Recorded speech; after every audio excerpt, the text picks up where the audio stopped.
Welcome to Living a Full Life podcast.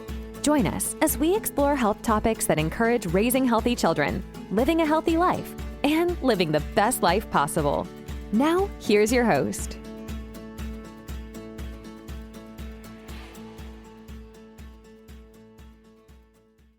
All right, welcome to another episode of Living a Full Life. We're with Tampa Bay Midwives. This is an exciting one. We work so much with the community and labor as chiropractors and prenatal chiropractors that we love them. We work with many different ones, but we love them.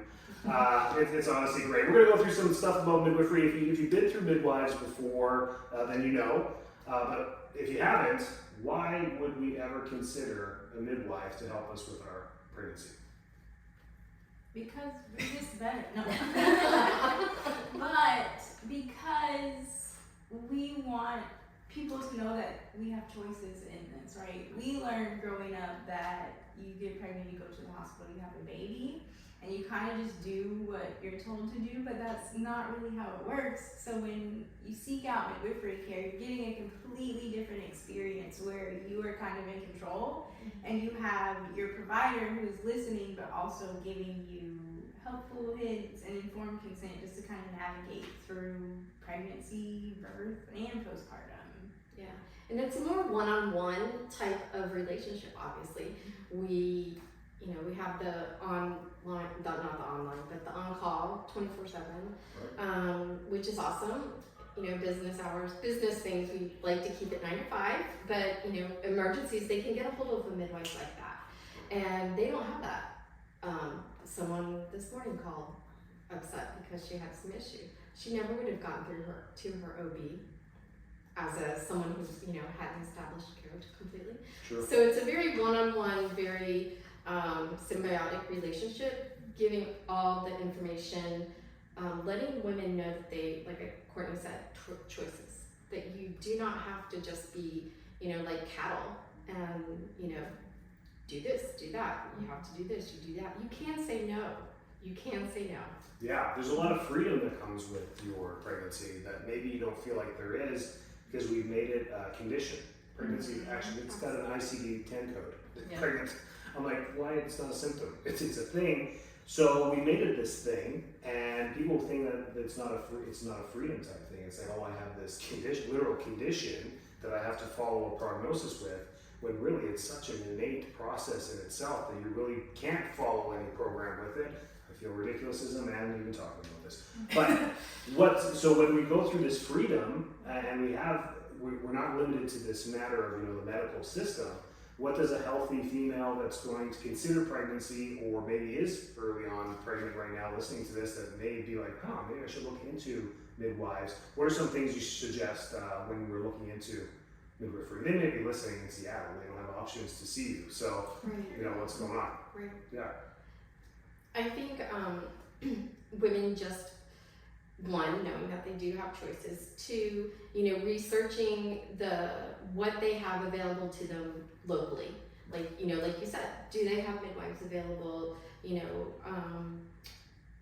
Write out a list of questions. I always want people, I love the list of questions. And also have your spouse, talk to your spouse or your partner or, friends, family, and not also know that they all may not feel the same way you do about your health care, but that's okay.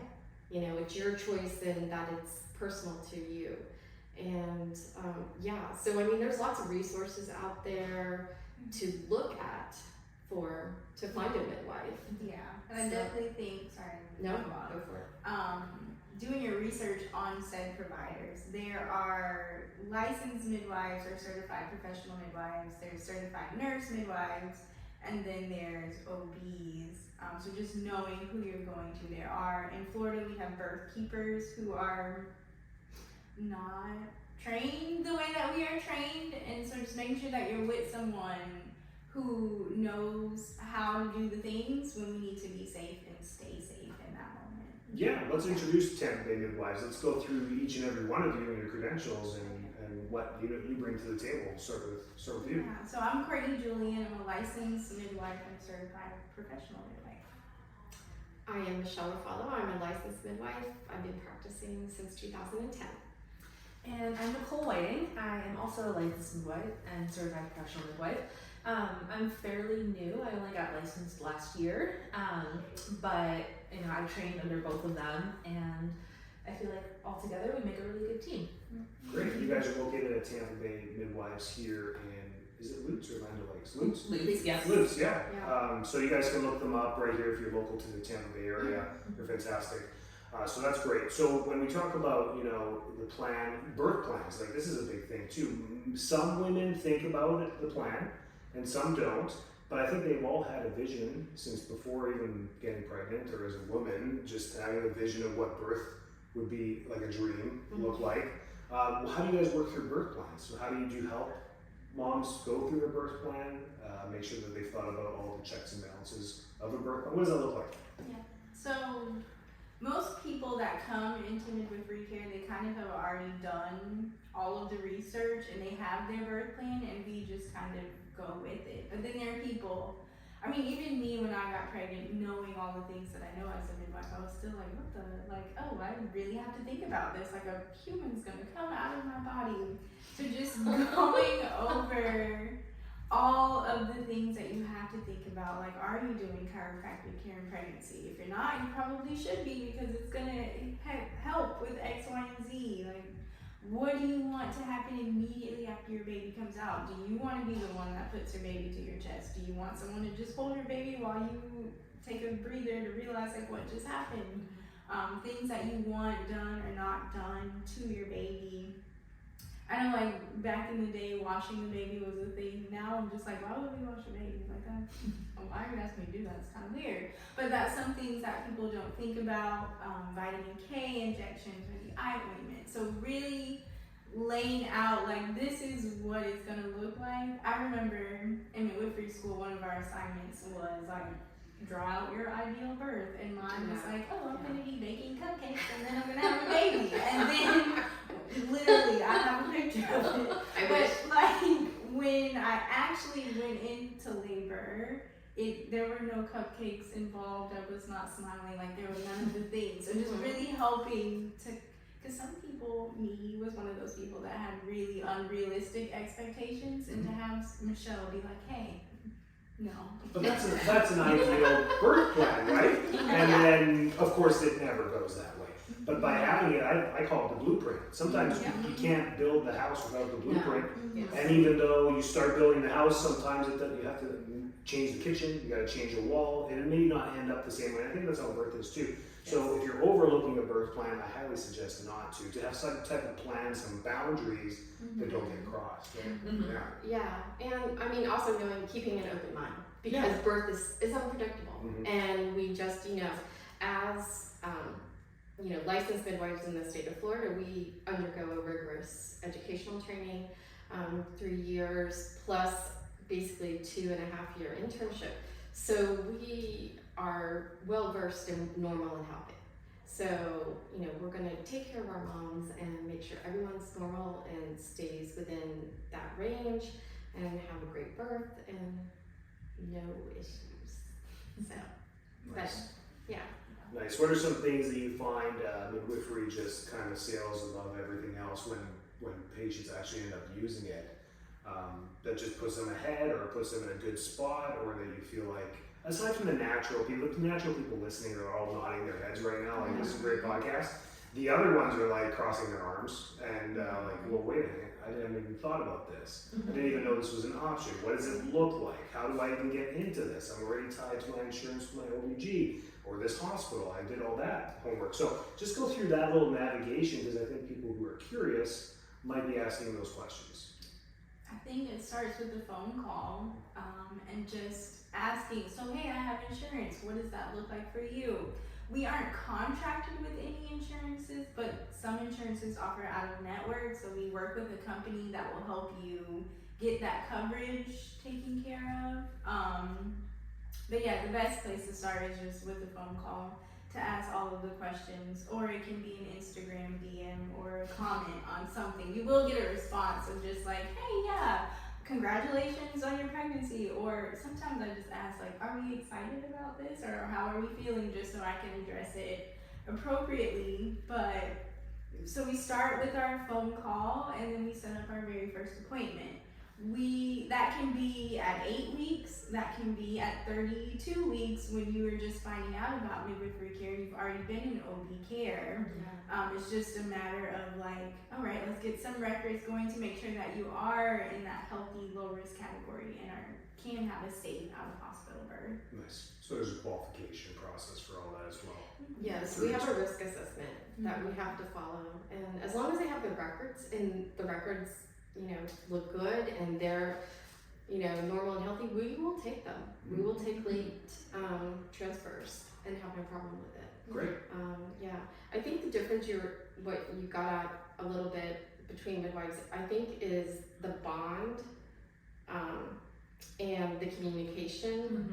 But I mean, our clients become like our families. Yeah. So it's more intimate, definitely. Yeah. So I think when you were asking about differences, I think that is one of the big differences between the OB world and the midwifery world. 100%. That's what we had three midwives and 3 babies, and the unique connection you have with them through the whole process. They see everything. They see the ultrasounds. They see the blood work. They sometimes draw your blood. I mean, they're doing everything there for you. So they're in the whole process. So unlike the medical system, which we all know, we're not bashing it. It's just very itemized. I mean, they don't do everything. They don't see everything. They just read reports. So it just depends on your flavor, and how you want to approach this. But the big things I wanted to ask about on this podcast was, how to seek out midwifery. What are some of the red flags to, and you guys check that. You do it through the history, you go through the process. And what happens if it all seems fine and dandy, but it turns sideways week 37, week 39, or whatever, diabetic, or whatever ends up happening, preeclampsia, placenta brevia. We can go down the list of medical terminology that can happen during, but what happens when those things start happening?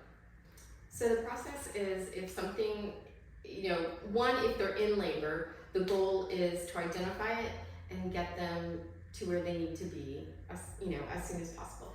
Our goal is to, everyone is still healthy and normal, to get you to the hospital to where we can successfully set you up for a vaginal birth. That's really, sometimes maybe, the blood pressure is just starting to creep up and it's just continuing, it's not resolving. That might be a reason to transfer during labor. But it doesn't mean you have to, be taken by ambulance or anything like that. We'll go in your own car.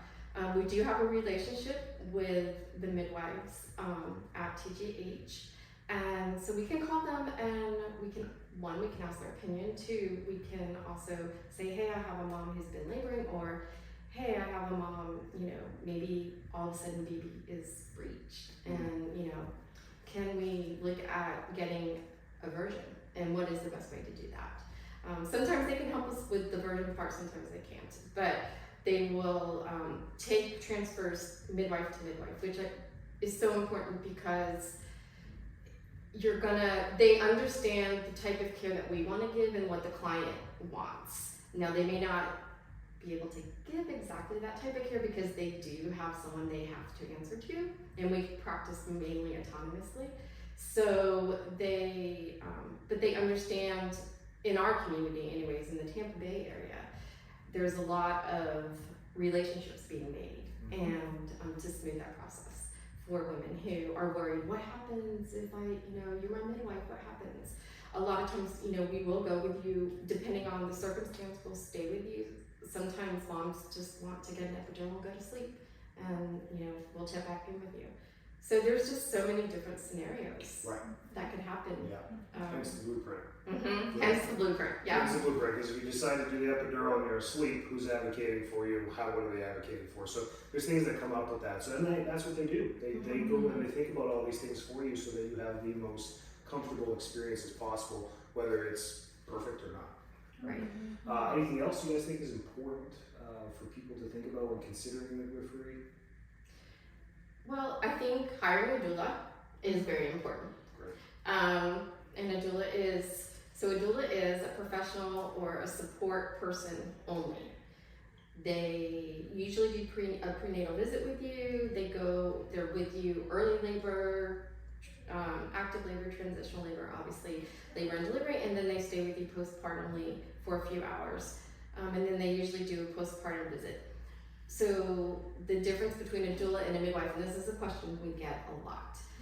What is the difference? Because you're my doula, right? Well, at the end of the day, as your midwife, I am responsible for your life and your baby's life.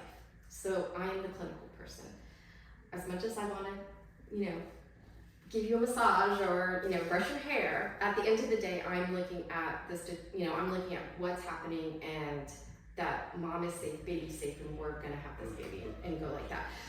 A doula is the person that's gonna be behind you, giving you the massage, helping your partner, do the things that they need to do to help you get you to the next level to have this baby.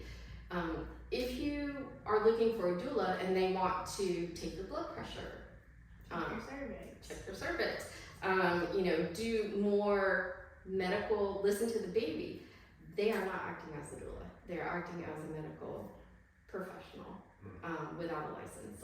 And that's kind of a problem we have here in Tampa. Oh, wow. Okay, good. Yeah. So that kind of hence why I'm touching on it, because it's a problem. Yeah, okay, that's important. I mean, we all have our lanes because we have the credentialing with the Florida Department of Health to do what we do here in Florida, but every state has that as well, and there's federal guidelines as well, so don't mess with that stuff. Anything else that sparked? I think knowing that nothing is set in stone. Right. So if you are with an OB provider and you want to switch over, that is an option. But just because you come into midwifery care, you may decide, like, actually, I was just kidding, I want an epidural. We are not going to be like, oh no, you said, like, we're going to support you and make you feel empowered. Sometimes you think you can, like, oh yeah, this is not going to bother me, but the body keeps score. It's a great book if you haven't read that. But things come up in labor where you're like, oh no, it's taking me back somewhere else, and you need to be in control in whatever ways that you need that. We want to support that. So just know that, like, you have options and you can change your mind, but you want a strong, solid team that's going to support you in whatever decision that you make. Love that. Yeah. I've had some clients that work with both OBG and midwife, but when you dissect it, it's really kind of a bounce back and forth. They're not both co-caring for them at the same time. So I've seen that too, where they start off with an OB, then they're like, you know what, no, I'm going to go to midwifery, and then maybe something comes up or whatever, their plan changes and they go back to OB, and that's perfectly fine too. Because they're happy to help. They're totally happy to help. So that's great too. But I think a question that sometimes comes up, can I have both at the same time? The reason I say no is because they're not both going to run labs on you at the same time. They're going to use each other's things. So it's like bouncing between two doctors for the exact same wellness checks. It makes no sense. So I hope that clears that up. Yeah, definitely. But again, it all comes down to a choice, and we support everyone's choice. Like Courtney said, if you want an epidural, let's go. Girlfriend, we're gonna take you to the hospital. We're gonna have the best epidural ever, and then we're also gonna help you, avoid any other cascade interventions that might happen, but it doesn't matter. We're there to support you 110%. Nice, perfect, love it. Anything else?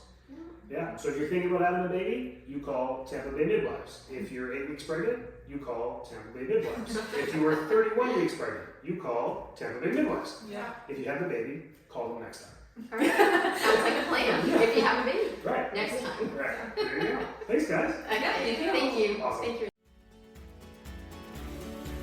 Thanks so much for tuning into this episode of Living a Full Life podcast. If you're enjoying the show, please feel free to rate, subscribe, and leave a review wherever you listen to your podcasts. That helps others find the show, and we greatly appreciate it. Thanks again for tuning in, and we'll catch you in the next episode.